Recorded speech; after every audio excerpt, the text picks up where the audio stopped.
I thought losing my father would be the hardest day of my life. But I was wrong. Because what happened at his funeral, the moment my own parents turned against me, was far worse than death itself. My name is Clara. I'm 28 years old. For most of my life, I believed my family was ordinary. We weren't rich, but we weren't struggling either. My father, Daniel, ran a small construction company. My mother, Evelyn, managed the finances. And then there was my sister, Sophie, 3 years younger than me, the golden child of the family. Growing up, Sophie could do no wrong. If she failed a test, it was the teacher's fault. If I missed a curfew, I was irresponsible. Still, I didn't mind. I was used to being the quiet one, the one who worked hard behind the scenes. When my father fell ill, I was the one who stayed by his side. Hospital visits, bills, late nights, everything. Sophie? She was too busy with her life. But every time she showed up with flowers or fake tears, my parents praised her for being so caring. I never said anything. Because I loved them. Because I thought they loved me back. The day my father passed away, something in me broke. He'd always been the one who saw me. The only person who said, "Clara, you're stronger than you think." So when he was gone, the house felt hollow. I didn't expect anything from the will. I didn't even think about money. But what I didn't know was, his will would expose the truth about everyone around me. A week after the funeral, the lawyer gathered us in his office. It was raining outside, one of those cold, heavy rains that match the silence inside a grieving heart. He opened the folder and said, "Mr. Daniel Reed left clear instructions regarding his estate." My mother and Sophie leaned forward. I stayed still. He continued, "The family home and the business assets go to Clara Reed." The room froze. My mother blinked. Sophie's jaw dropped. "Excuse me?" my mother said sharply. "Yes," the lawyer replied. "Mr. Reed specifically stated that Clara is to inherit the company, property, and all related assets." I didn't know what to say. I just sat there, numb. But the silence didn't last long. My mother turned to me, her eyes burning. "Clara," she said slowly, "you know that's not right. Your father probably made a mistake." I frowned. A mistake? He wrote this will months before he passed. He knew what he wanted. Sophie scoffed. "Oh, please. You manipulated him. You were with him all the time. You probably made him sign it when he was too weak to think straight." Her words hit like a slap. I stood up, shaking. "How can you even say that? I was there because you weren't." But my mother interrupted. "That's enough. Don't raise your voice. You should be ashamed for trying to take what belongs to your sister." I couldn't believe what I was hearing. My sister hadn't been there for my father's final days. She didn't even visit until the last week. And now I was the selfish one? The lawyer, uncomfortable, cleared his throat. "The will is legal and binding. There's nothing to dispute unless someone files a formal challenge." He closed the folder and left the room. That's when my mother whispered something I'll never forget. "At least do the right thing, Clara. Give Sophie her share. Hand it over, if you still have any decency left." That night, I couldn't sleep. Their words kept echoing. Give Sophie her share. Hand it over. It was as if my grief didn't matter. My years of sacrifice meant nothing. All they cared about was money. 2 days later, I went to the family house to collect my father's things. When I walked in, I froze. Sophie was already there, with 2 men I didn't recognize. They were moving boxes, carrying out tools, equipment, papers, everything from my father's office. "Sophie," I shouted, "what are you doing?" She smiled, cold and unapologetic. "Relax, sis. I'm just taking what's mine." I looked at the men. "You have no right to be here. This property is under my name now." She shrugged. "Oh, is it? Then go ahead. Call the cops. Let's see how that looks in the papers." Daughter steals her own sister's inheritance after father's death. I felt my hands tremble. "You're unbelievable." Then my mother walked in, and instead of stopping her, she said, "Sophie's just trying to make things fair. You have everything. Don't be greedy, Clara." That was it. The moment I realized I wasn't just fighting for my inheritance. I was fighting for my father's truth. That night, I packed my bags and left. I didn't know where I was going, but I promised myself one thing. I would not let them destroy what my father built, or what I had become, because this wasn't over. Not yet. I rented a small apartment on the edge of the city, far from the house I grew up in. The first few nights, I barely slept. The silence was too heavy. Every time I closed my eyes, I saw my father's face, his tired smile, the way he used to say, "One day, you'll understand why I trust you with everything." Now I did understand. He had seen what I didn't, the greed, the favoritism, the quiet poison that had always existed in our home. I tried to move on, focus on rebuilding the company he left me. But then the phone calls started. Unknown numbers, late at night. Each time I answered, it was Sophie or my mother, their voices cold and demanding. "Have you changed your mind yet? You know your sister deserves that money. You're tearing this family apart, Clara." Every call ended with the same threat. "If you don't do what's right, you'll regret it." At first, I ignored them. But then, one morning, I arrived at the construction office and saw something that made my blood run cold. The signboard with my father's name had been ripped off. Papers were scattered. Computers were gone. It looked like someone had broken in. The manager, Mr. Patel, a man who had worked with my father for over 20 years, ran up to me, panicked. "Clara, they came last night. 2 men. They said they were acting on your mother's orders. They took the company documents, the contracts, everything." I stood there frozen. "What do you mean they took everything?" "This company is under my name." He shook his head helplessly. "They said you're not the rightful owner. They showed some papers. I tried to stop them, but—" My vision blurred. I knew exactly what had happened. My mother and sister weren't waiting for me to give in. They were taking what they wanted by force. That night, I sat on my balcony staring at the city lights, tears running down my face. I had no father, no family, and now, no company. But deep down, something shifted. I stopped crying. I stopped shaking. I whispered to myself, "Enough."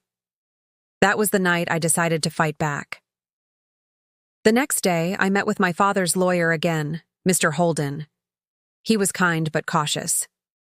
"Clara, your father's will is airtight, but they might be forging documents or transferring assets illegally. We can file for an injunction to stop them." I nodded. "Do it. I don't care how long it takes. I want them exposed." He gave me a long look. "Are you sure you're ready for this? It's going to get ugly, especially with your mother." "I've already lost everything that mattered," I said quietly. "All that's left is justice." Weeks passed. We gathered proof, signatures, bank transfers, fake agreements signed under my name. Every document screamed one thing: betrayal. Sophie had used my father's old connections to access the company accounts. My mother had helped her cover it up. But one night, while I was sorting through the files, I found something else. A sealed envelope inside one of my father's old notebooks. It had my name on it. My hands trembled as I opened it. Inside was a letter. His handwriting was shaky, but clear. "Clara, if you're reading this, it means things have gone the way I feared. I know your mother and sister too well. They see love as a transaction, not a feeling. That's why everything is under your name. You're the only one I trust to protect what I built. Don't give in, no matter what they say. You're stronger than all of them combined. Dad." I pressed the letter against my chest and broke down. All this time, I thought he left me the inheritance because he loved me more. But now I realized It wasn't favoritism. It was faith. He believed in me when no one else did, and I wasn't going to let him down.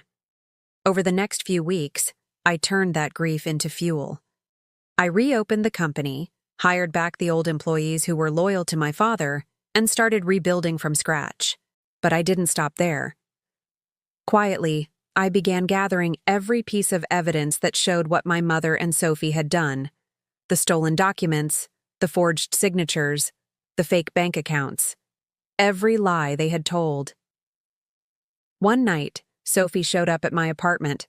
She looked furious, but her voice was calm. "You really think you can win this, Clara? You're going to lose everything. Again." I looked her straight in the eyes. "Maybe, but at least I'll lose it with my soul intact." She smirked. "You always thought you were better than me." "No," I said. "I just never thought I'd have to defend myself from my own blood." She turned to leave, but before she walked out, she whispered, "You'll regret this." After she left, I sat in silence. The fear I once had was gone. All that remained was determination. They had taken my peace, my father's legacy, my trust. But what they didn't realize was, they had also created something they couldn't destroy: me. 3 months passed. I'd rebuilt more than I thought possible. The business was small again, but it was mine, built with my own 2 hands, not stolen through manipulation. Clients slowly started coming back, and with every new project, I felt my father's spirit beside me. But peace never lasts long when greed is involved. One morning, I received a court notice. My mother and Sophie had officially filed a claim against me, demanding that half of the inheritance be returned to Sophie as emotional compensation. Their lawyer accused me of coercion, claiming I'd pressured my father during his final months. I sat there staring at the papers, my heart pounding. For a moment, I thought about giving up. I was tired of the fights, the loneliness, the looks of pity from people who once called my parents kind.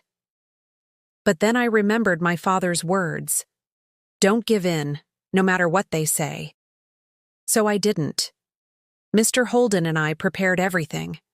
I showed the court every proof I had: the forgeries, the letter, even voice recordings from the day Sophie tried to threaten me at my apartment. The judge granted a temporary freeze on all family assets until the case could be resolved. That same night, my mother called. Her voice trembled, not with sorrow, but with anger. "How dare you bring this into court, Clara? You're humiliating this family." I took a deep breath. "No, Mom. You and Sophie did that the day you decided money mattered more than your husband's last wishes." "You ungrateful child," she spat. "After everything we've done for you?" I felt tears sting my eyes. "You didn't do it for me. You did it for her. You always did." She went silent for a moment. Then she whispered coldly, "You'll regret crossing your own mother." And she hung up. I sat there shaking, phone still in my hand. It was strange. The more they threatened me, the less power they had. I wasn't scared anymore. Just sad. Sad that the people who were supposed to protect me had become the ones I needed protection from. A few weeks later, the first court hearing took place. Sophie showed up wearing black, pretending to be the grieving daughter. My mother held her hand like they were the victims. I could almost laugh at how perfect their act was. When Sophie took the stand, she cried on cue. "She was always Dad's favorite," she said, voice trembling. "He trusted her too much. She made him believe I didn't care. I just wanted him to rest peacefully. But she took advantage." For a moment, the room went silent. Everyone stared at her, believing her tears. I felt my chest tighten. But then it was my turn. I walked to the stand, hands steady. "My father's final months were hard for all of us," I began softly.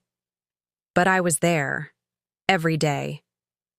I saw the pain in his eyes, but also his pride. He wanted me to continue what he started, not because I was his favorite, but because I never gave up on him.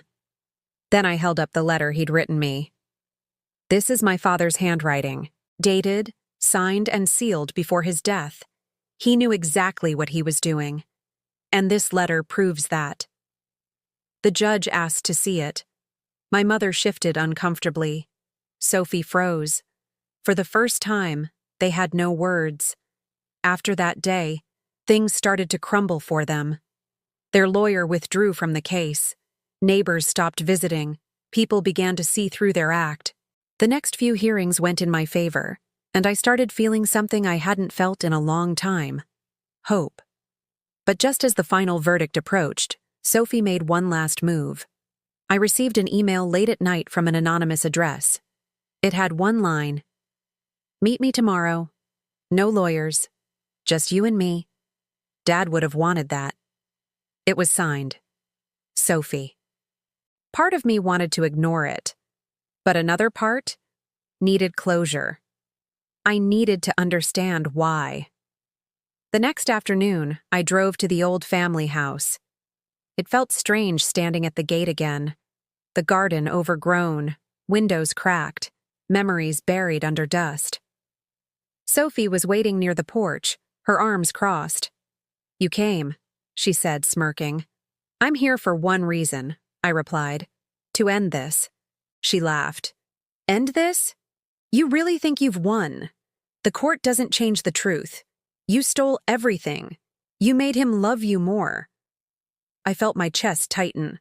I didn't make him love me. I earned his trust. You could have too, if you'd cared about more than money. Her face twisted in anger. "You always think you're better. You want people to see you as the victim, but you're just like him, cold and selfish." I stepped closer. "If protecting what he built makes me selfish, then fine. I'll carry that. But you? You'll carry guilt for the rest of your life." For a moment, she looked like she might cry. But then she smiled bitterly. "You'll see, Clara. People like us don't get happy endings." She turned and walked away. That was the last time I saw her face. The next morning, the court delivered its final verdict. The inheritance, the company, and all related assets were to remain under my name. Sophie's claim was denied. The judge even ordered her and my mother to return the stolen funds and property taken from the office. I should have felt victorious. But as I stood outside the courthouse, I didn't feel joy. Just silence. The kind that comes after a storm, when you're still not sure if it's really over. Mr. Holden smiled gently. "It's done, Clara. You can finally move on." I nodded, but my chest felt heavy. Moving on sounds easy when your past doesn't wear your face. He didn't say anything, just patted my shoulder and walked away. That evening, I drove to my father's grave. The sunset burned orange behind the trees, casting long shadows across the marble stone. I knelt, tracing his name with my fingers.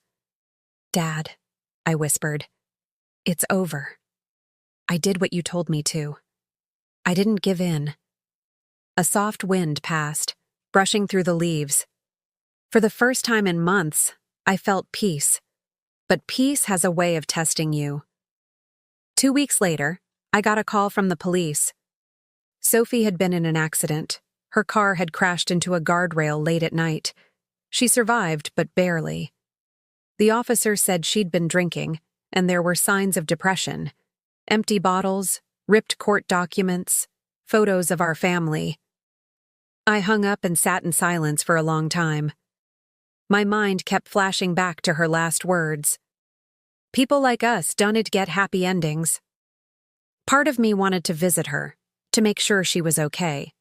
But another part, the one that still remembered every cruel word, every betrayal, couldn't move. Days passed before I finally went. When I entered her hospital room, she was asleep, pale, fragile, almost unrecognizable. I stood there, wondering if this was the same sister who once stole everything from me. When she woke up, her eyes widened. "You came," she whispered. I nodded. "You're still my sister, Sophie." She stared at me for a long time. "I didn't mean for it to go this far. I just wanted them to love me like they loved you." Her voice cracked, and tears rolled down her face. I felt my anger melt into something else, something heavier, sadder. They didn't love me more, Sophie. They just never saw you clearly enough to love you right. And that's not my fault. Or yours. She looked down. Mom won't talk to me anymore. She says I embarrassed the family. I sighed. She'll come around. Or maybe she won't. But we can't keep breaking ourselves just to earn her approval. For a moment she said nothing. Then she whispered, I wish Dad could see us now. I smiled faintly. He does. When I left the hospital that day, I didn't feel hate anymore. Just an ache. The kind that comes from finally letting go of something that has been holding you down for too long. Weeks turned into months. I focused on rebuilding my life. The company grew again. My father's old workers called me Boss Clara, with the same warmth they once gave him. I never moved back into the family house. It was sold, the money donated to a local charity for orphaned children, something my father would have done. My mother eventually reached out, but not to apologize. She wanted money to help Sophie recover. I sent the money, but no message. Some bonds are too damaged to fix with words. One evening, as I was closing up the office, Mr. Patel came in. Clara, there's a delivery for you, he said. It was a small wooden box, no sender's name. Inside was a photo. Me and my father standing in front of the construction site on the day it first opened. On the back, written in my father's handwriting, were 3 words. Keep building, Clara. I couldn't help but smile through the tears. That night, I sat by the window, looking at the city lights. For the first time, I didn't feel like that broken girl who lost everything at a funeral. I felt like someone reborn from the ashes, someone my father would be proud of. People often say revenge is about hurting those who hurt you. But I learned something else. Real revenge is living better, standing taller, and refusing to become like them. So if you ask me how the story ends, I'd say this. I lost my family, but I found myself. I lost their approval, but I found peace. And sometimes, that's the justice life gives you. Not punishment, but freedom.